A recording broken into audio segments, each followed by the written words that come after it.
වැඩ රාජකාරි කොච්චර තිබුණත් ඉඩක් ලැබෙන හැම මොහොතකම හිතන්නේ මේ පාර අපිට කොහෙද යන්න පුළුවන් කියලා. මේක ඇත්තටම බලකොටුවක්. එහෙම කිව්වට මේ බලකොටුවේ පාලනය ගෙන ගියේ රාජකීය පවුලක්. ඉතින් ඔවුන් පාවිච්චි කළ දෑ මෙන්ම මෙහි ආරක්ෂාව භාරව හිටපු සෙබළුන් ඔවුන්ගේ ආයුධ ලෙස භාවිතා කළ බොහෝ දේත් මේ බලකොටුවේ සුරකිව තිබෙනවා. ඉතින් මේ විශේෂත්වයක්.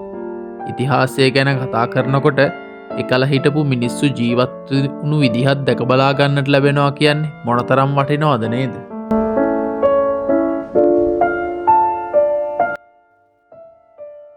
අද අපි මේ බලන්න යන මාලිගාව එහෙම නැත්නම් මේ බලකොටුව මේකේ නම තමයි ෂටෝ දී ඕකිනින්ස්පෝ. මේක බලන්න සංචාරකයින්ට නැවතිලා කෑම කන්නත් ආපනශාලාවක් මේ අසන්නේම තියෙනවා. ඉතින් ඇත්තරම මේක ටිකක් ලොකු වෙලාවක් ගත වෙන දෙයක්. මොකද කියනවා නම් මේ බලකොටුව ගොඩක් විශාලයි. ඉතින් අපිට විනාඩි 20කින් විනාඩි 40කින් මේක බලලා ඉවර කරන්න අමාරුයි. මේක ඇතුලේ ගොඩක් වෙලා ඉන්න ඕනේ. කියන්නේ සාමාන්‍යයෙන් පැය 2ක විතර කාලයක් යනවා මේක හරියට නරඹන්න. ඒ නිසා තමයි මේ වගේ අපනශාලා මෙහි ඉදි කරලා තියෙන්නේ. ඉතින් දැන් අපි මේ යන්නේ බලකොටුව ඇතුළට ප්‍රවේශ වෙන තැනට. මේක ටිකක් දිග ගමනක් නිසා ඕගොල්ලොන්ට ටික ටික මම මේ විස්තර අරගෙන එන්නම්. මොකද මේ වීඩියෝ එක සම්පූර්ණයෙන්ම ඉවර වෙනකම් බලන්න කියලා ඔයාලගෙන් ඉල්ලන්නේ. එහෙම නැති වුණොත් මේ බලකොටුවේ ගැන කියවෙන විස්තර ඔයාලට ගොඩක් මග ඇරෙන්න පුළුවන් නිසා. ඔයාලටත් ප්‍රශ්නයක් ඇති. ඇයි මේ ප්‍රංශයේ හැමතැනම බලකොටු සහ මාලිගා තියෙන්නේ කියලා. ඉතින් මේකට හේතු කිහිපයක්ම තියෙනවා. මින් එක ප්‍රධාන හේතුවක් මම කිව්වොත් ප්‍රංශයයි එංගලන්තය අතර අවුරුදු 100ක් පැවති යුද්ධයක් තිබිලා තියෙනවා. ඉතින් ඒ යුද්ධෙදී ගොඩාක් ප්‍රංශයට අවශ්‍ය වෙලා තියෙනවා ඔවුන්ගේ ආරක්ෂාව තහවුරු කරගන්න. ඉතින් ඒකේ ප්‍රතිඵලයක් විදිහට තමයි ගොඩක් ස්ථානවල රාජකීයයන් විසින් බලකොටු ඉදි කරලා ඔවුන්ගේ ආරක්ෂාව ඒ භූමි ප්‍රදේශයේ ආරක්ෂාව තහවුරු කරගන්න කටයුතු කරලා තියෙන්නේ. ඉතින් ඔය මං කිව්වේ එක හේතුවක් විතරයි. තව හේතු කිහිපයක්ම තියෙනවා.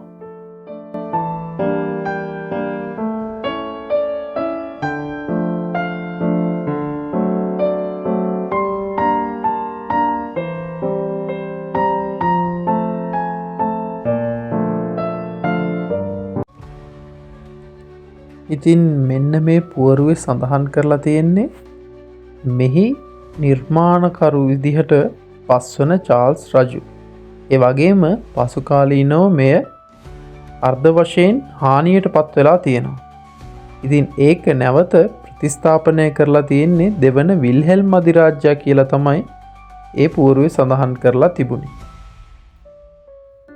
එකපාර නිකන් ඒ පිවිසීම් දොරටුවෙන් ඇතුළට ආවට පස්සේ තියෙන්නේ වෙනම ලෝකයක් වගේ.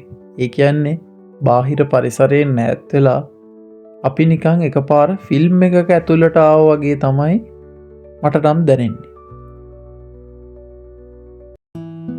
දැන් අපි මේ යන්නේ ප්‍රවේශ පත්‍ර මිලදී ගන්න තැනට. සාමාන්‍යයෙන් අපි ලංකාවේ යම්කිසි තැනකට යන්න කලින් ප්‍රවේශ පත්‍රයක් මිලදී ගන්න. එහෙම නැතිනම් එන්ට්‍රන්ස් ටිකට් එකක් ගන්න. ඒ කියන්නේ මේ භූමියට ඇතුළු වෙන්න කලින්නේ. ඒ වුණාට මෙතනදී අපි ප්‍රවේශ පත්‍රයක් මිලදී ගන්නේ බලකොටුව ඇතුළටත් ආවට පස්සේ. ඉතින් මේක විශේෂත්වයක්.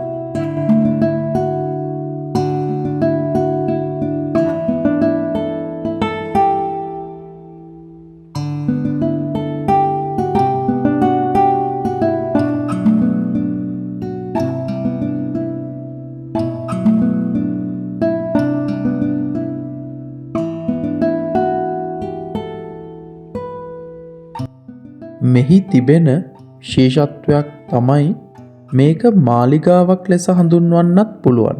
ඒ වගේම මේක බලකොටුවක් කියලා හඳුන්වන්නත් පුළුවන්. මොකද රාජකීය පවුල් ගණනාවක් විසින් මෙහි පාලනය ගෙන ගොස් තිබෙනවා. ඒ වගේම තමයි මේ බලකොටුව තුළ බොහෝ තැන්වල ජර්මානු රූප, ජර්මානු වචන සඳහන් වෙලා තියෙනවා. ඒකට හේතුව තමයි මේ බලකොටුව වර්ෂ 1633 දී විනාශ වුණායින් පසුව නැවත 1899 දී මේක ප්‍රතිනිර්මාණය කරලා තියෙන්නේ ජර්මානු ජාතිකයෙක්. ඔහු ඔහුගේ යුදමය ශක්තිය පෙන්වන්නත් මේ භාවිතා කරලා තිබෙනවා. ඉතින් නැවත පළවන ලෝක යුද්ධයෙන් පසුව තමයි මේ බලකොටුව මේ මාලිගාව ප්‍රංශයට අයිති වෙලා තියෙන්නේ. ඔයාලා දැන් මේ දකින රතු පැහැති ගල් ප්‍රංශයේ උතුරු පැත්තට වෙන්න තියෙන වොස්ක්ස් කඳු පන්තිය තුල බහුලව දකින්නට තිබෙනවා.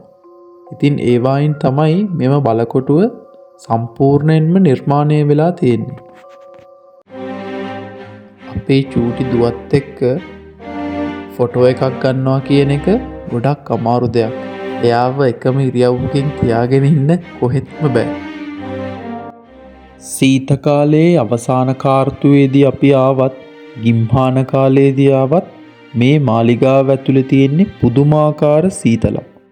හැම පැත්තෙන්ම ගල් අතරින් කවුළු විවෘතව තිබෙනවා ආලෝකය සහ නැවුම් වාතය මාලිගාව ඇතුළට ගන්න. ඒ වගේම මේ පිහිටලා තිබෙන උසත් හේතුවක් සිසිල් වාතය නිතරම මේ හරහා ගමන් කරන්න. මෙහි තිබෙන මේ රූපවල තිබෙන්නේ මෙය එක් එක් කාලවල ප්‍රතිනිර්මාණය වූ අයුරු සහ එකල ඒවා සඳහා දායක වූ මිනිසුන්. ඇත්තට මේ විශ්මයජනකයි. යුද්ධවලදී මේ කෙතරම් විනාශයට ලක් වුවත් නැවත නැවතේ ගොඩනගා ප්‍රතිනිර්මාණය කිරීමට ඔවුන් විශාල වෙහෙසක් ගෙන තිබෙනවා.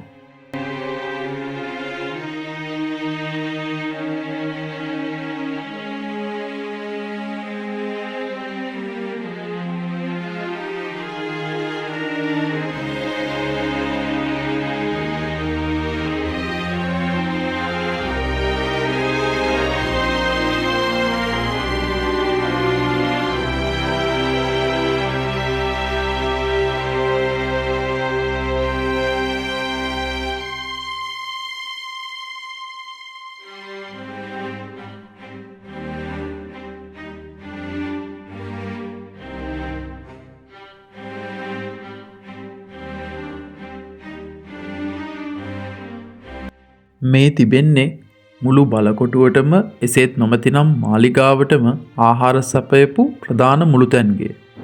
මෙහි දරලිප් සහ දර පෝරණු භාවිතා කරලා තිබෙනවා මස් වර්ග පාන් වැනි දෑ සෑදීම සඳහා. ඒ වගේම ඔවුන් බහුල වශයෙන් කල් තබාගත හැකි ලෙස තබාගෙන තියෙන්නේ ලුණුවල බහලු මස්, මාළු ಜಾති, දිම්ගස්ස වූ සොසේජස් වැනි දෑ තමයි.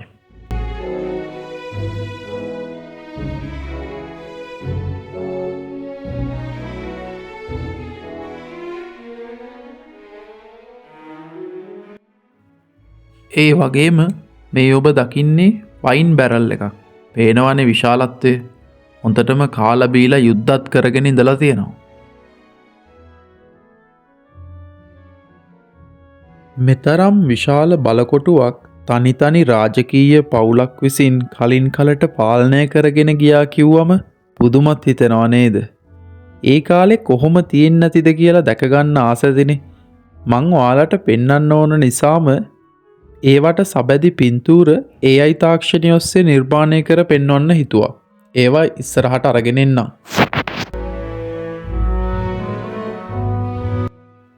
මං කලින් කිව්වනේ මෙය බලකොටුවක් ලෙස වගේම මාලිගාවක් ලෙසත් තිබිලා තියෙනවා කියලා. ඉතින් එකල හිටපු රාජකීයයන් පාවිච්චි කළ භාණ්ඩ තමයි මේ ඔයාලා දැන් දකින්නේ.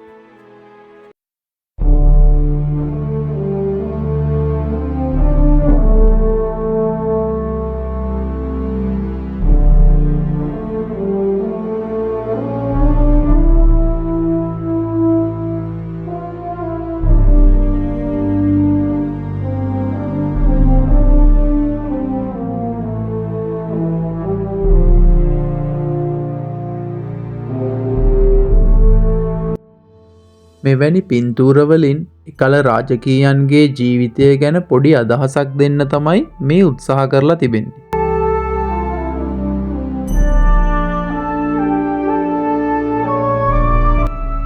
බලන්න මේ අපූරු ආලින්දේ දිහා.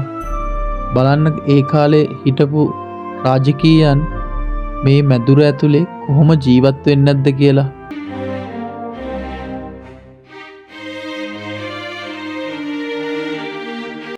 ජර්මානු ජාතික බෝඩෝ එබ්හාඩ් කියන ගෘහ නිර්මාණ ශිල්පියා තමයි මේ මැදුරේ තියෙන සියලුම චිත්‍ර මේ විදිහට අලංකාරව නිර්මාණය කරන්න දායක වෙලා තියෙන්නේ. මේ කෑම මේසවල වාඩි වෙලා අපිට කන්න බැරි වුණාට රාජකීයන්ට මේ වගේ කෑම මේසවල වාඩි වෙලා කන එක ඉතින් අරුමයක් නෙමෙයි කියලා ඔයාලා දන්නවනේ. වෙලාවකට හිතෙනවා මෙච්චර විශාල මාලිගාවක ඇවිදලා බලන්න කොච්චරනම් දේවල් තියෙනවද කියලා.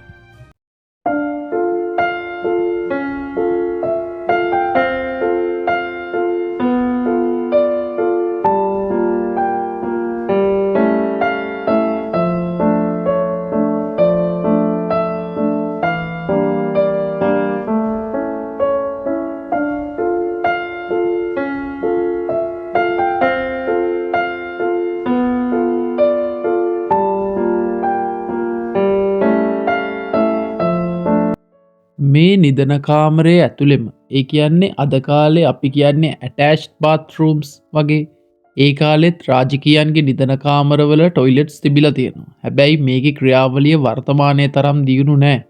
බිත්ති දෙකක් ඇතුළත තිබෙන හිස් කුටියක තමයි මේ වැසිකිලි යෑම සිදුවන්නේ. ඒ එලෙසම පහළ ඇති කුඩා වලකට එකතු වී ඉන්පසු මාලිගාවේ සේවකයින් ලවා ඒවා පසුව පිරිසිදු කරනවා.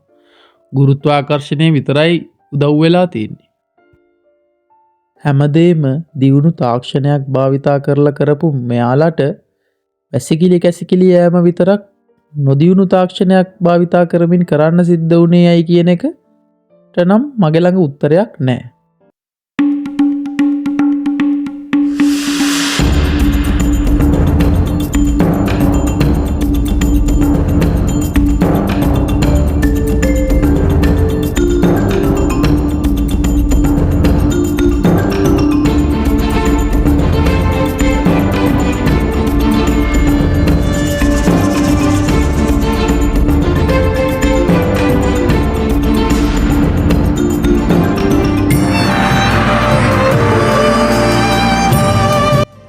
ඉතින් දැන් ඔබ මේ දකින්නේ මෙහි සිටිය සොල්දාදුවන් මෙම බලකොටුවේ ආරක්ෂාව උදෙසා ඔවුන් පාවිච්චි කළ ආයුධ.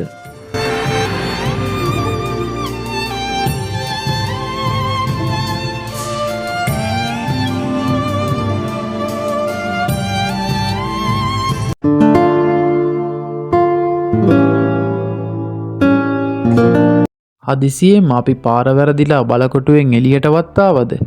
නෑ. මේ දැන් අපි ඉන්නේ බලකොටුවේ ආරක්ෂක වලල්ල සහ සතුරු ආක්‍රමණයක් ආවොත් රාජකීයන් සෙබළුන්ව සූදානම් කර තිබුණු ස්ථානය බලන්න යන ගමන්.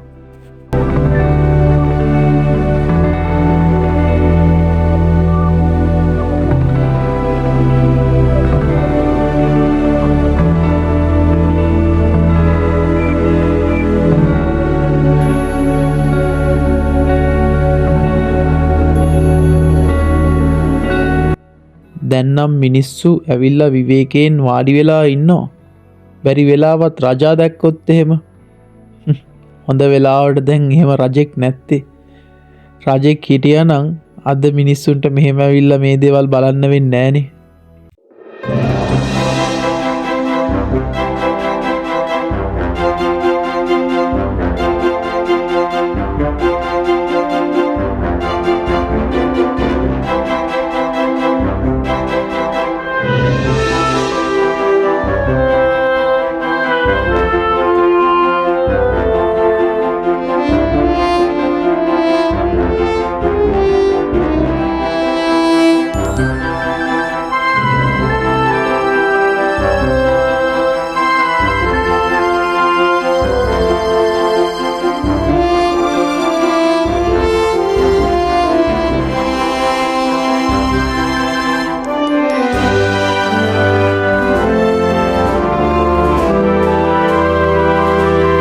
මෙතන තමයි බලකොටුවේ සම්පූර්ණ ආරක්ෂක වලල්ල සහ සියලු කාලතුවක්කු ඇතුළු සියලුම අවියායුධ සූදානම් කරලා තිබුණු ස්ථානය.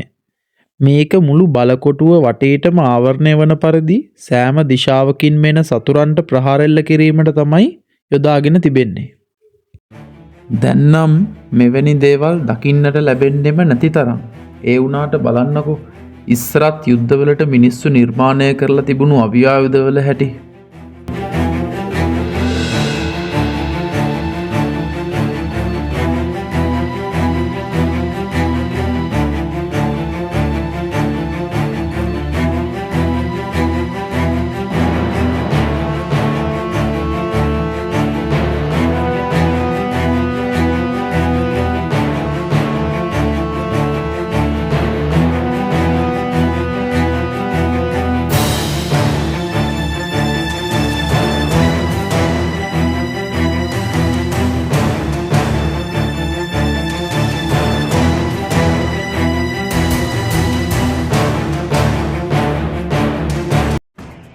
පේනවද මෙතන තියෙන කවුලුවකින් එළිය බැලුවම තියෙන සුන්දරත්වය? ඒක නම් පුදුම ලස්සනක්. ඒ වගේම ඔයාලට හිතා ගන්න පුළුවන් ඇතිනේ ඇයි මේ වගේ ස්ථානයක් තෝරගත්තේ කියලා බලකොටුවක් හදන්න. මේ වගේ ස්ථානයක බලකොටුවක් හැදුවම තමයි සෑම දිශාවකින් මෙන සතුරන්ව නිරීක්ෂණය කරන්න පුළුවන්.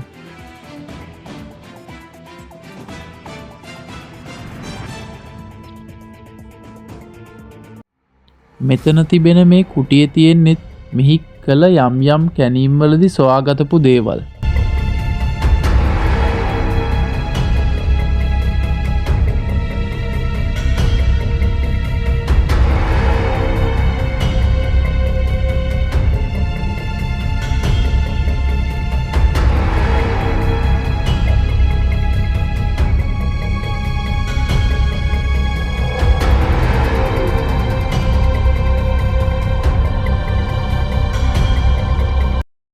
දන්නේම නැතුව සෑහෙන වෙලාවක් ගෙවිලා ගියා. ඉතින් ඔන්න අද ගමනේ අවසානයටත් ඇවිල්ලා. එහෙනම් දැන් අපිටත් ගෙදර යන්න වෙලාව ඇවිල්ලා.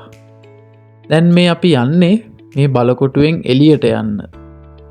ඉතින් එහෙනම් නැවත දවසක ආපහු අලුත් ගමනකින් හමු වෙනකන් ඔයාලා අපේ මේ වීඩියෝ එකට ලයික් එකක් දාලා කමෙන්ට් එකක් දාලා අපිව සබ්ස්ක්‍රයිබ් කරලා තියාගන්න.